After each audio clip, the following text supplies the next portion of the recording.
The reason I'm sharing Kira's story, the reason I'm giving voice to this, the reason I'm doing everything within my power to make sure that people are held accountable is I want to do everything I can to make sure that this never ever happens to another family again. This is Charles's decision to go public, and it's the right decision because we have heard from so many people who have suffered in silence and didn't have a chance to try to do something. And this will be the most important case I'll ever be involved in. We must change the way things are happening in this nation systemically. And that's why we're doing what we're doing. That's why we're making the story public. That's why we are giving voice to it. So I think these boys, as tragic as all of this is, I think that they are extraordinarily blessed to have Charles as their father. And I am so incredibly proud of him because through all of this pain, he has always put these children first. There will come a time when I'll have to have a conversation with my sons about what happened to their mother. I understand that after that, one of the questions they'll ask me is, they'll ask me, Dad, what did you do about it? And I owe it to my wife, I owe it to my sons to do everything in my power to make sure that this never happens to anybody else again.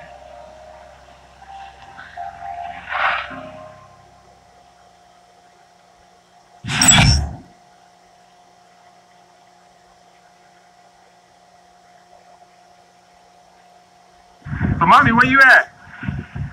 Beautiful Palm Springs. Daddy surprised me. So let's talk about this woman who was Kira. So, Mommy, where you at? Beautiful Palm Springs. Daddy surprised me. So let's talk about this woman who was Kira Dixon Johnson. We're talking about a woman who was far better than I ever deserved and made me far better than I ever thought I could be. We're talking about a woman that raced cars, who ran marathons, who had her pilot's license. Talking about a woman who spoke 4 languages fluently.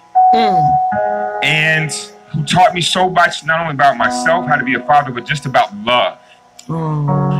We walked into Cedars-Sinai Medical Center with Kira on April 12th of 2016 with a woman that was not just in good health, she was in exceptional health.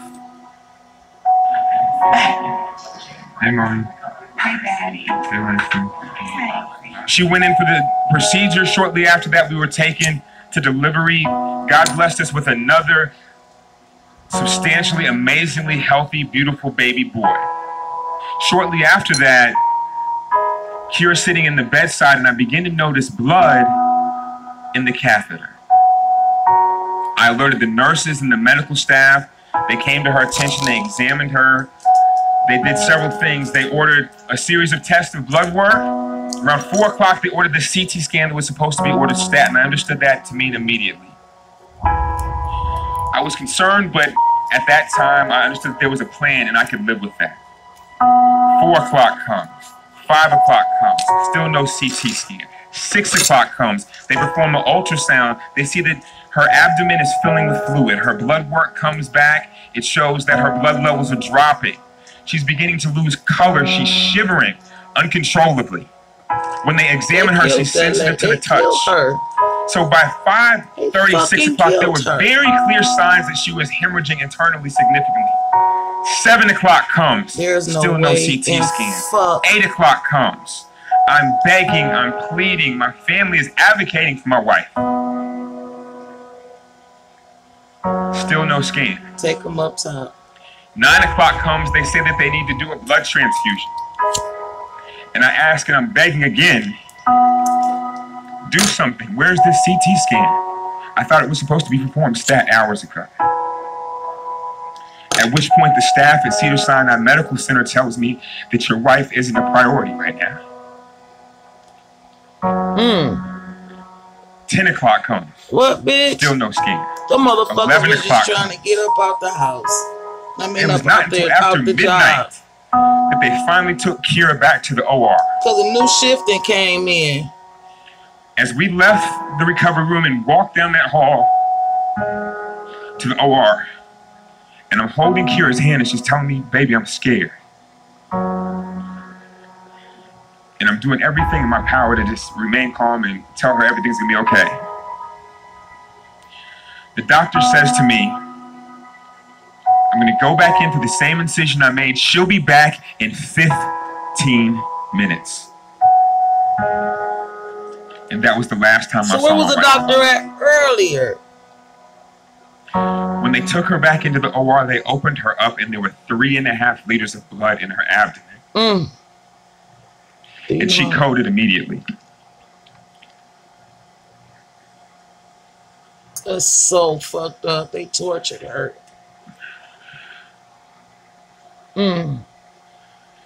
Kira deserved better.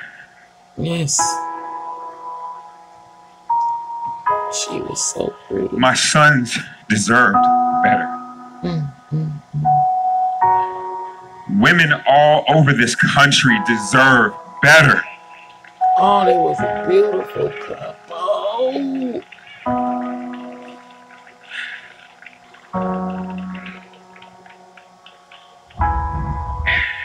And I'm not here to tell you what I think, I'm here to tell you what I know. And there's people that are far more intelligent than I will ever be that focus on the data and the statistics, and you can look up and they're horrifying. What I'm here to tell you is that there's no statistic that can quantify what it's like to tell an 18-month-old that his mother is never coming home.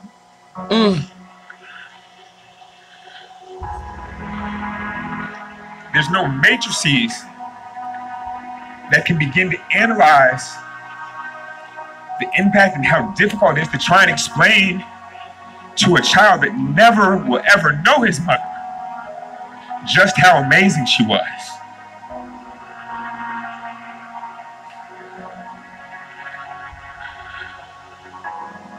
And so that's why we are here, because this is there's nothing that I can do to bring Kira back. There's nothing that I can do, but what I can do, and the highest honor and tribute that I can pay to my wife, is to fight as hard as I possibly can, whenever I can, to make sure that we send mothers home with their babies. Yes. Yes. And not be buried. So that being said, all of you wonderful, powerful advocates and healthcare workers and families who are fighting this fight with us, we love you, we thank you, and here's the good news. Change is coming. Change is coming. Feel free to take a more diplomatic approach if you please. But when I go to Capitol Hill tomorrow and Tuesday, and I sit down and I look these senators and congressmen and staffers in their eyes, I'm not here asking, I'm not here for a photo op. I am respectfully demanding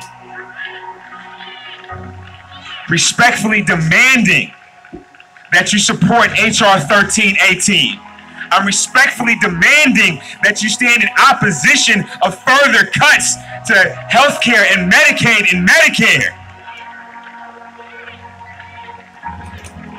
Our time is now. March for Moms, I thank you. We love you. For Kira, for Moms. Kira, I love you forever.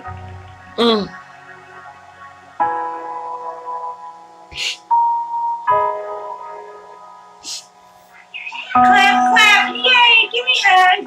Oh, I love you. Snickers, you're my goodness. I love you. Okay, go press the button. I hope this is forever. I know this is forever. Okay, go press the button and come give me lovey.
For those that choose to stand in opposition to this bill, you don't owe me an explanation. You owe an explanation to my boys. You owe Tara Hanson's son an explanation. You owe Mustafa Shabazz and his son explanation. We have an opportunity to do something here and now to send a loud, definitive message to this country that women and babies matter. Kira and I always talked about, lastly, Kira and I always talked about raising men that would change the world. It's time for us to stop telling our children that they can change the world and show them how it's done. Yes. Thank you for your time.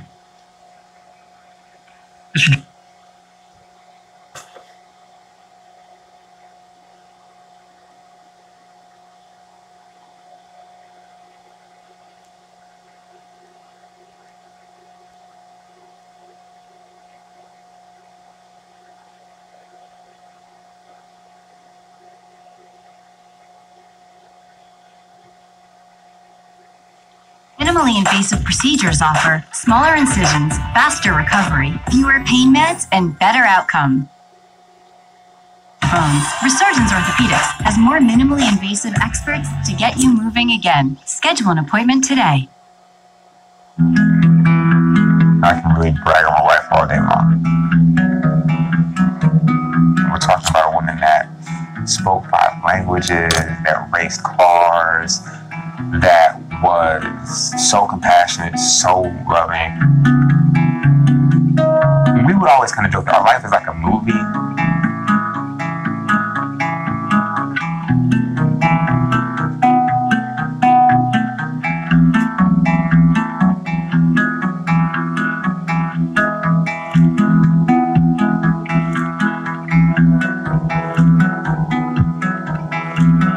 Where we at? Oh, there's a fish. You don't see the fish around, y'all?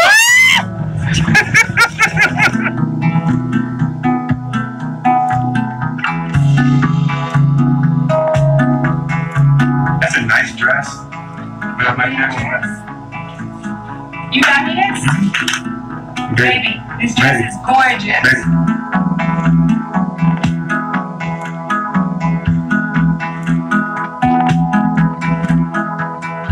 Woo!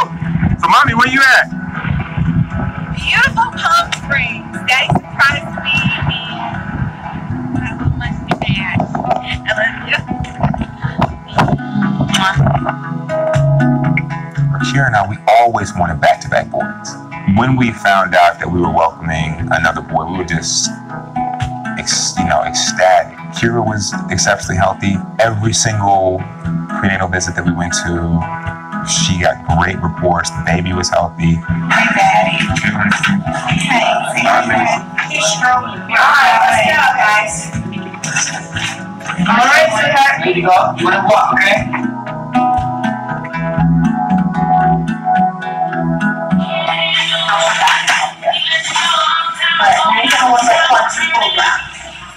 Hey, Langston. I've been waiting on you, buddy.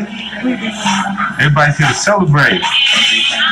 I really don't know that there's any other emotional experience that you can compare to that, right? Being in the delivery room when your son is born with your wife and, welcoming him into the world. It was an amazing, amazing feeling.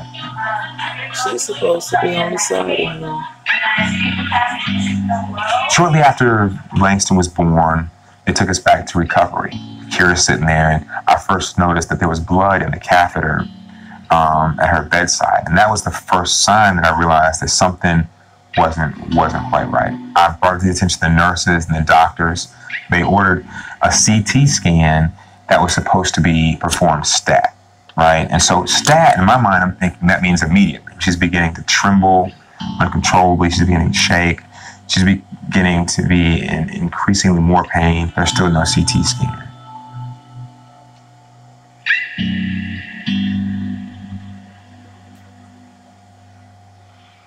The doctor's walking next to the bed. And he says to me, I'm going to fix it. And she'll be back in 15 minutes. She'll be back in 15 minutes. And that was the last time I saw Kira alive.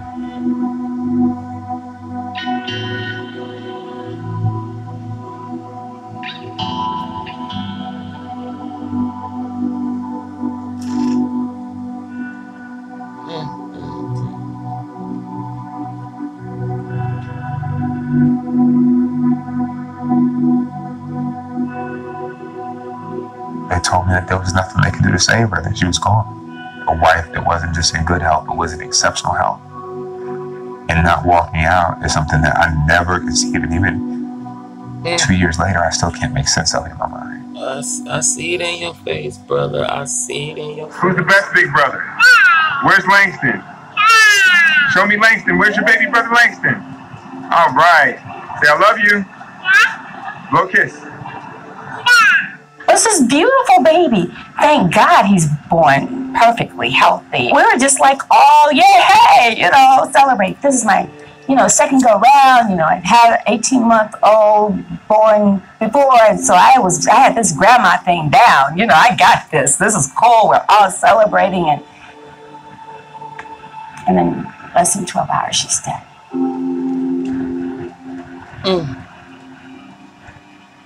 They are hurt. I'm hurt. Yeah, my feelings is hurting.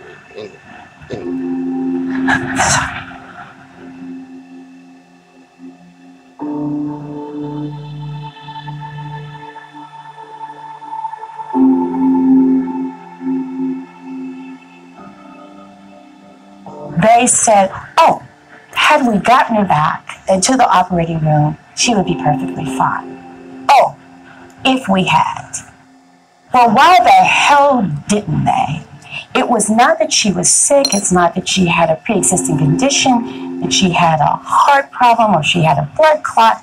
None of that was Kira's case. We walked in for what we expected to be the happiest day of our life, and we walked straight into a nightmare. Them C-sections ain't no fucking joke.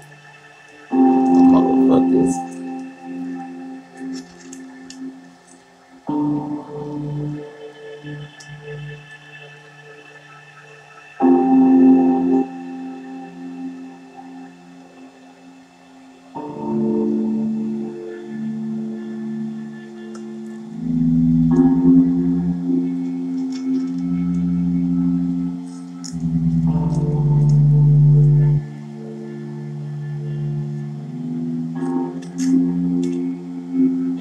Black women are 3 to 4 times more likely to die from pregnancy-related causes.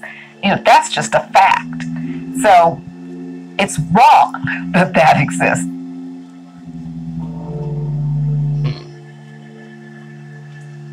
Some people hear those statistics and they'll say, well, there's something wrong with black women. It must be some gene that black people carry that causes it. Why is it that black women are more likely to die from complications than white women?